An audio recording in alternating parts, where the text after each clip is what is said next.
Everybody, good morning. आइए आज हम भाषा लिपि व्याकरण के इस प्रकरण में पढ़ेंगे शब्द रचना। हम भाषा की इकाई के बारे में पढ़ रहे थे। भाषा की इकाई में हमने वर्ण पढ़े, वर्ण के बाद शब्द, शब्द के बाद पद और वाक्य। अब हम शब्द पढ़ते हैं। देखिए शब्द,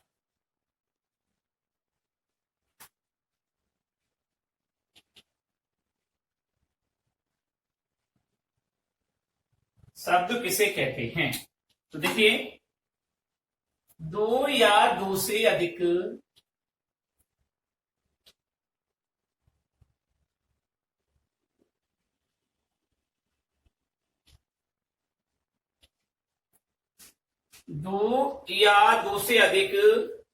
वर्णों के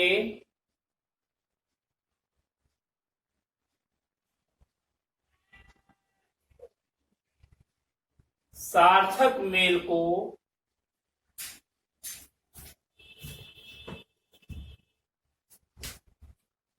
शब्द कहते हैं।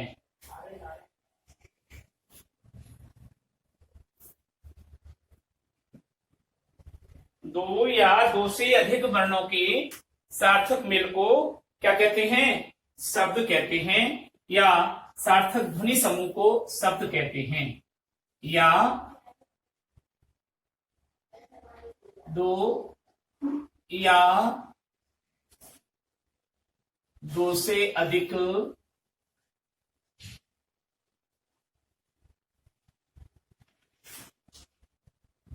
वर्णों की सार्थक ध्वनि समूह को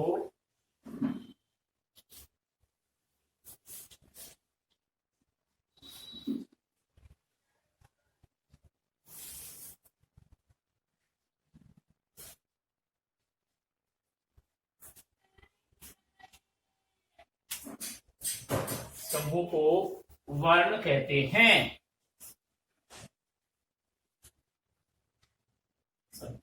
दो या दो से अधिक वर्णों के सार्थक ध्वनि समूह को शब्द कहते हैं।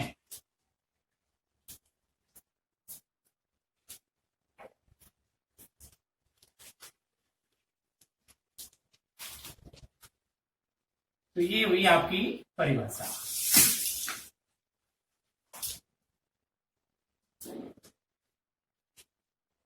जैसे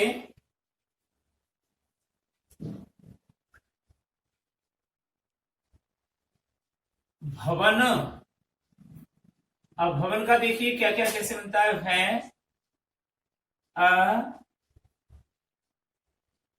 व अ न अ। तो कितने वर्ण हुए? एक दो तीन चार पांच छह वर्ण हुए। ठीक है, तो ये छह वर्णों से मिलकर के ये शब्द बना और इसकी ध्वनि जो निकल रही है वो सार्थक ध्वनि है। इसलिए हम कह सकते हैं कि दो या दो से अधिक वर्णों के सार्थक मेल को, इनसे जो मिलन हुआ, जो संयोग हुआ, जो ध्वनि समूह निकल करके आया वह सार्थक होगा। ठीक है, तो ये हुआ आपका शब्द की रचना। और अब देखिए आप, शब्द के बाद में आता है पद।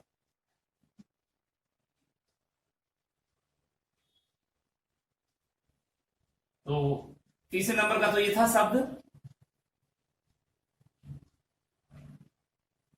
और चौथे नंबर का पद। ठीक है, तो पद में आइए। देखिए, जो शब्द वाक्य में प्रयुक्त होते हैं उन शब्दों के व्याकरणिक पुटको, यानी कि कारक, काल आदि से सम्मिलित शब्द को क्या कहते हैं? पद कहते हैं। तो उसको पारिभाषिक भाषावली में कैसे लिखेंगे कि वाक्य में प्रयुक्त शब्द के व्यावहारिक रूप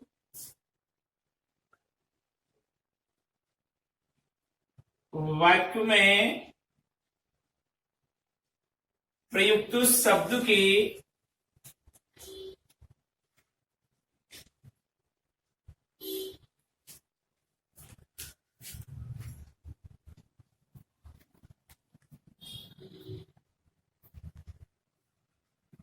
शब्द के व्यावहारिक व्याकरणिक रूप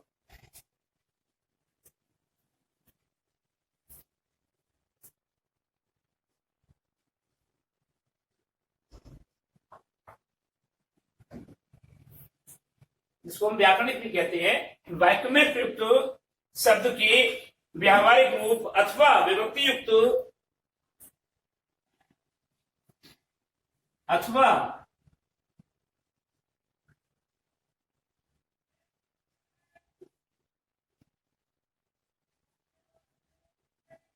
विभक्ति युक्त शब्द को पद कहा जाता है।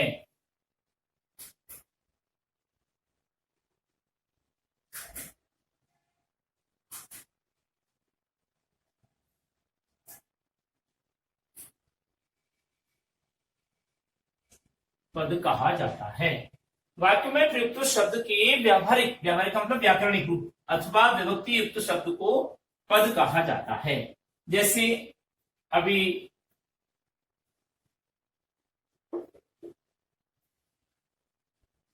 राम ने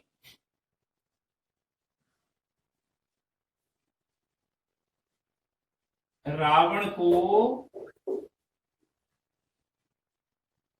बाण से मारा, ये शब्द है, ये वाक्य है। इसमें कितने शब्द हैं देखो जी, ये शब्द है, ये शब्द है, लेकिन इसमें पद कितने हैं, ये पद है, ये पद, यानी कि ये विभक्ति चिन्ह जो लगा हुआ है ने, को, से, इससे युक्त जो शब्द होता है वह पद कहलाता है। पद परिचय में भी आपको हमने बताया कि अगर पद परिचय करना होगा तो पूरा इसका करना होगा, नहीं कि राम का, रावण को करना होगा, नहीं कि रावण का। ठीक है, हालांकि उसमें लिखा हुआ नहीं आता, अंडरलाइन में राम नहीं आता है, लेकिन इसका हमको कारक से पता लग जाएगा कि ये पद है। इसका परिचय व्याकरणिक रूप में करवा रहा है, इसलिए वहां ये होता है। तो परिभाषा क्या होगी कि वाक्य में प्रयुक्त शब्द के व्याकरणिक रूप अथवा व्यावहारिक रूप या विभक्ति युक्त शब्द को क्या कहते हैं, पद कहा जाता है। यानी कारक चिन्ह विभक्ति चिन्ह जो लगा होता है जिस शब्द के साथ में वह पद कहलाता है, व्याकरणिक रूप को पद कहते हैं। अब आता है पांचवा वाक्य। वाक्य में देखिए वाक्य किसे कहते हैं, तो वक्ता के अर्थ को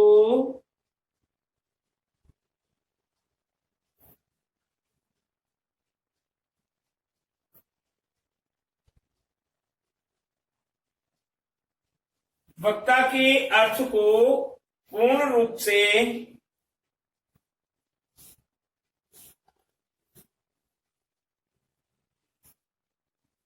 वक्ता के अर्थ को पूर्ण रूप से स्पष्ट करने वाले शब्दों के सार्थक वक्ता के अर्थ को पूर्ण रूप से स्पष्ट करने वाले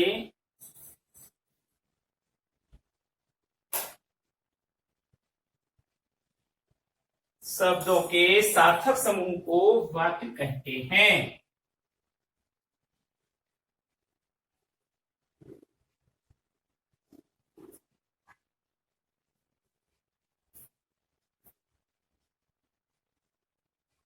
वाक्य कहते हैं। वक्ता के अर्थ को पूर्ण रूप से स्पष्ट करने वाले शब्दों के सार्थक समूह को वाक्य कहते हैं। ठीक है, और जैसे उदाहरण देखिए,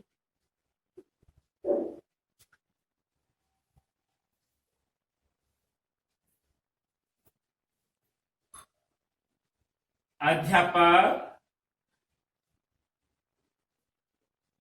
हिंदी पढ़ा रहा है।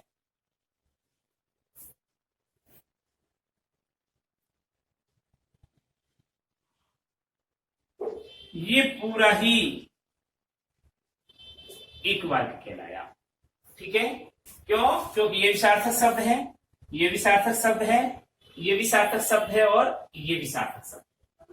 तो वाक्य क्या कह रहा है हमारा परिभाषा के रूप में कि वक्ता यानी कहने वाला जो कहना चाहता है उसके अर्थ को पूर्ण रूप से स्पष्ट करने वाले शब्दों के सार्थक समूह को क्या कहते हैं? वाक्य कहते हैं।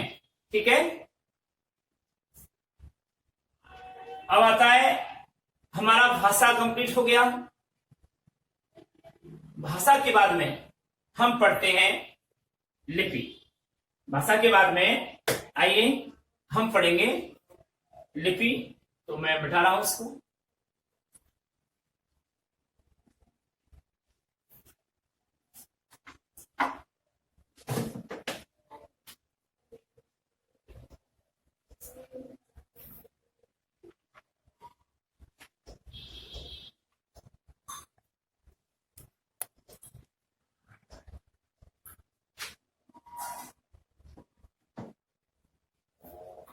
लिपि,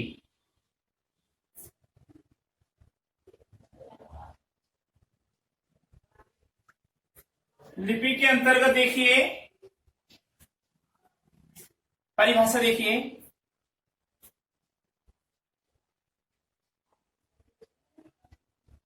भाषा की ध्वनियों को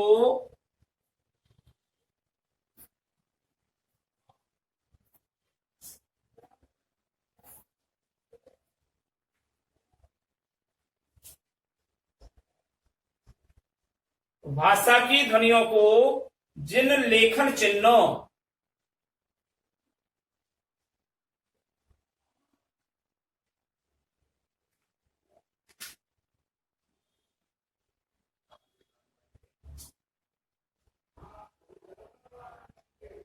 लेखन चिन्हों या ध्वनि संकेतों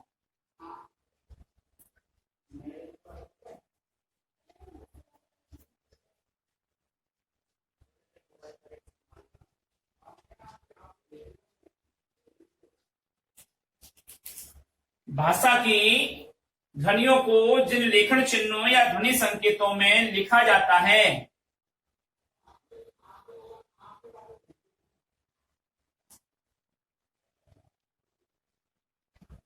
उन्हें लिपि कहते हैं। उन्हें लिपि कहते हैं। भाषा की ध्वनियों को जिन लेखन चिन्हों या ध्वनि संकेतों द्वारा लिखा जाता है उन्हें लिपि कहते हैं। अर्थात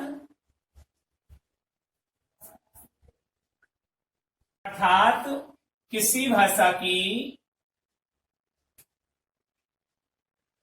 भाषा की मौखिक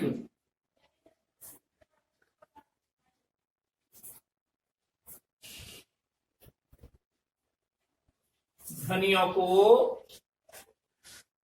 किसी भाषा की मौखिक ध्वनियों को वर्तनी चिन्हों मौखिक ध्वनियों को लिखने के लिए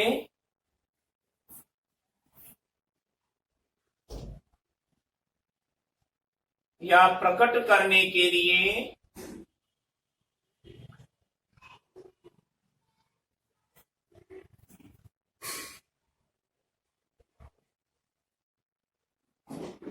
जिन वर्तनी चिन्हों का प्रयोग किया जाता है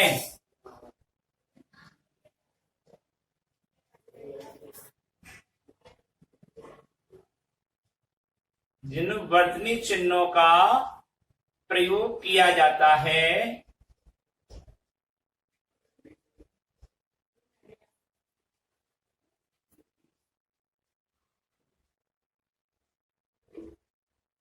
उन्हें लिपि कहते हैं।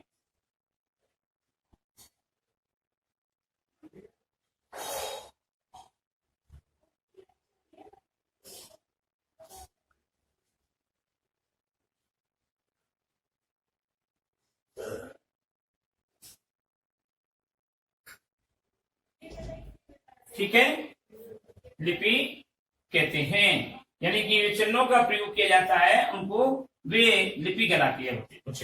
जैसे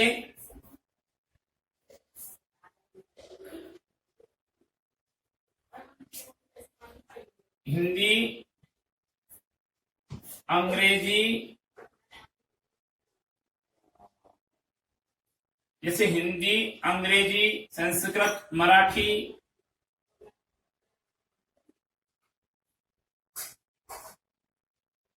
हिंदी, अंग्रेजी, संस्कृत, मराठी, रोमन, उर्दू, पंजाबी,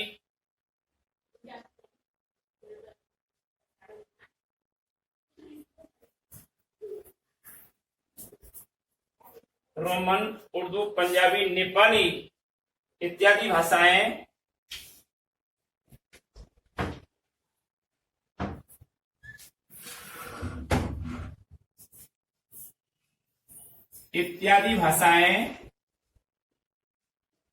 लिपि में लिखी जाती हैं, लिपियों में लिखी जाती हैं।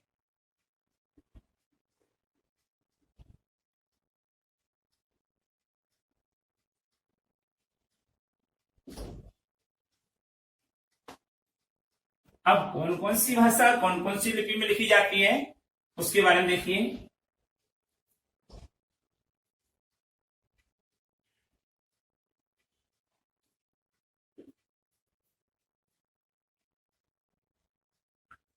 संस्कृत,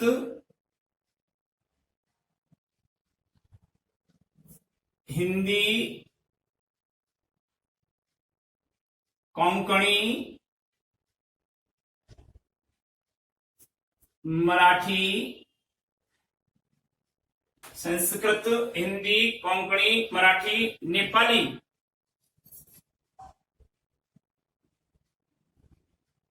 आदि भाषाएं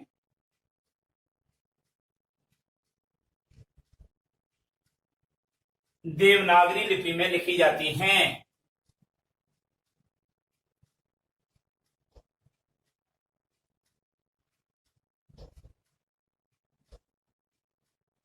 देवनागरी लिपि में लिखी जाती हैं।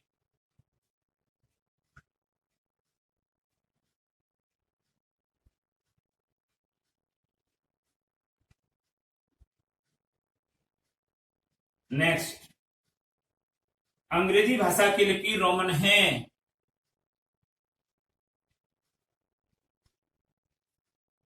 अंग्रेजी, देखो अंग्रेजी शब्द हम अभी तक आप बिल्कुल गलत लिखते आए हैं। हम लिखते हैं अंग्रेज, अरे ये अंग नहीं आएगा, ये आएगा अंग्रेजी, चंद्र बिंदु लगेगा।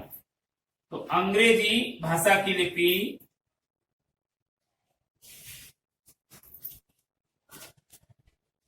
अंग्रेजी भाषा की लिपि रोमन है।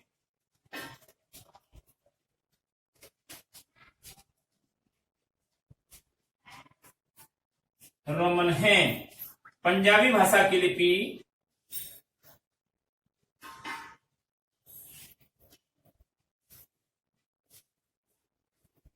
पंजाबी भाषा की लिपि गुरुमुखी है।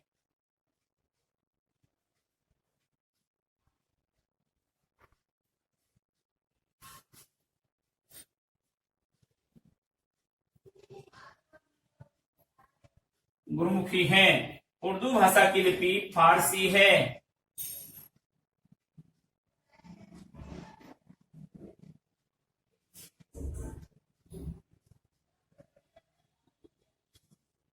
लिपि फारसी है। और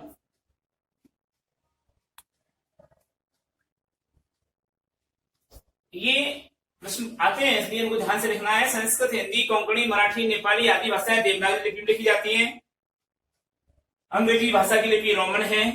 पंजाबी भाषा की लिपि गुरुमुखी है और उर्दू भाषा की लिपि फारसी है। तो ये आपको अवश्य याद रखना है। पूछेगा कि हिंदी की भाषा कौन सी है, या देवनागरी लिपि में कौन कौन सी भाषाएं लिखी जाती है, या उर्दू भाषा कौन सी लिपि में लिखी जाती है, रोमन भाषा कौन सी लिपि में रोमन लिपि में कौन सी भाषा लिखी जाती है। इस तरीके से कई प्रकार के प्रश्न बनते हैं। अब देखिए मानक रूप किसका, देवनागरी लिपि का मानक रूप। देवनागरी लिपि का मानक रूप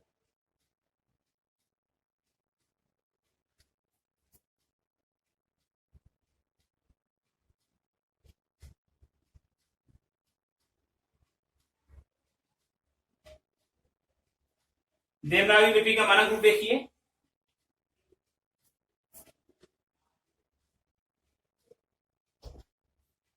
देवनागरी लिपि में हिंदी की वर्तनी का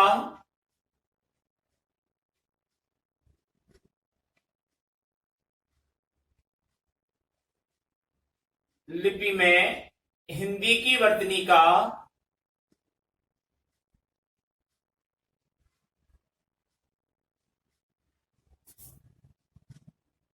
देवनागरी लिपि में हिंदी की वर्तनी का एक मानक रूप तैयार किया है।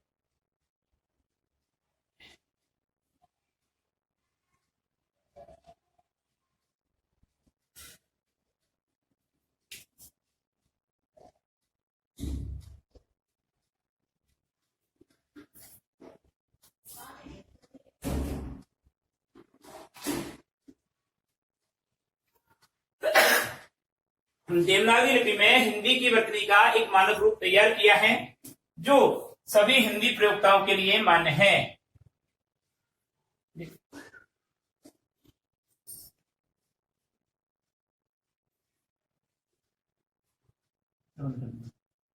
देवनागरी लिपि में हिंदी की वर्तनी का एक मानक रूप तैयार किया है जो सभी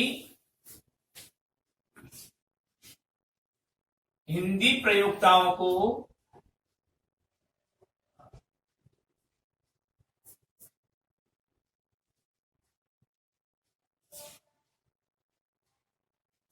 मान्य है।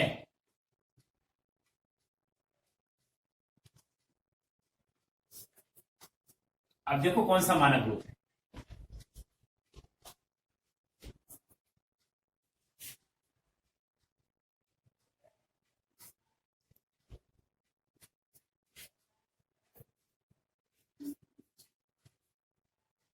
स्वर,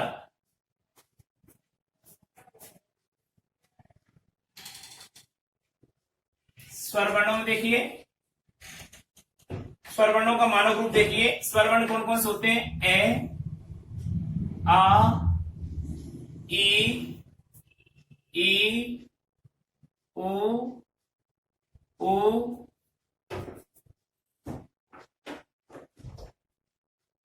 री, ए, आई, ओ, औ। ये स्वर वर्ण है। इन सभी स्वर वर्णों का मानक रूप देखिए। इनकी मात्राएं कैसी होती है मानक रूप में? जैसे ए,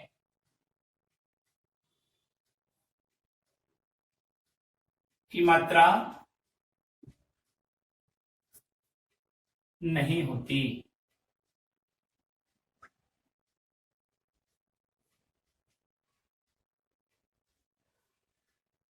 ठीक है। जैसे आ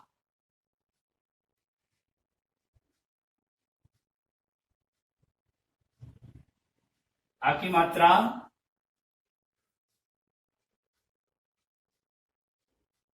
जैसे ई की मात्रा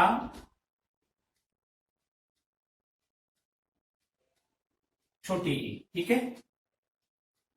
जैसे ई बड़ी वाली, जिसको ई, इसको कहते हैं इमली, इसको कहते हैं ईक वाली। ई की मात्रा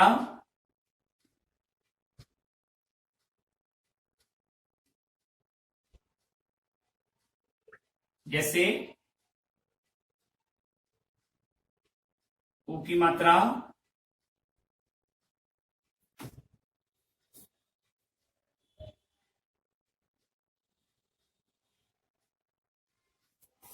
जैसे ऊ की मात्रा, बड़े ऊ की मात्रा यानी कि उल्लू वाला ऊ की मात्रा, और ये ऊन वाला ऊ की मात्रा।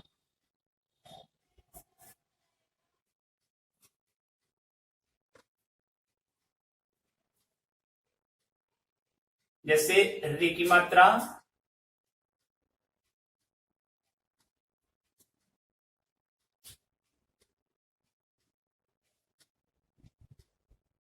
री की मात्रा इसका होता है अर्थ। अर् के बराबर रे हलंत। ठीक है, रे की मात्रा में रे हलंत होता है और इसको हम ऐसे लिखते हैं नीचे वाला अर् को।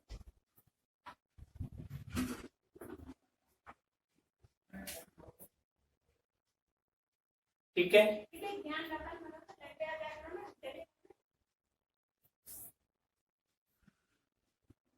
एक की मात्रा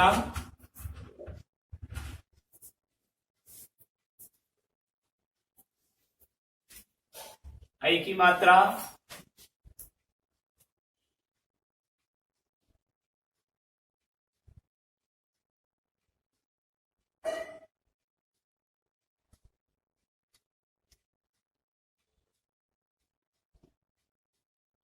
इसी प्रकार औ की मात्रा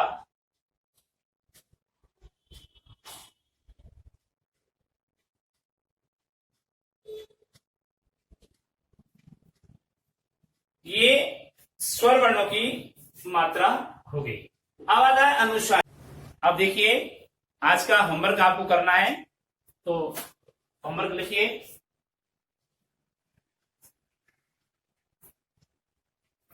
गृहकार्य क्वेश्चन नंबर 1, शब्द, पद एवं वाक्य को सोधारण परिभाषित कीजिए।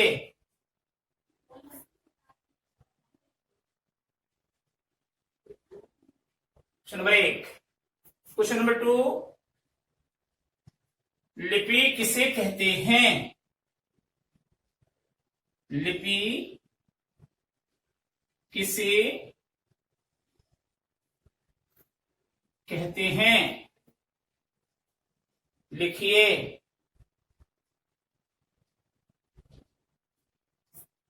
क्वेश्चन नंबर 3,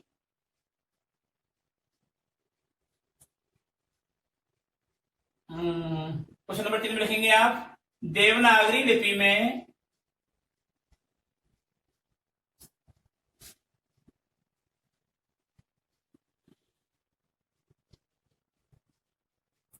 कौन कौन सी भाषाओं को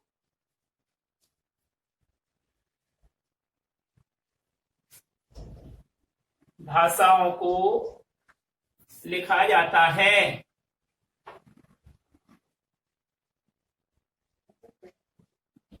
और क्वेश्चन नंबर 4, पंजाबी, अंग्रेजी एवं उर्दू भाषा की लिपियों के नाम लिखिए।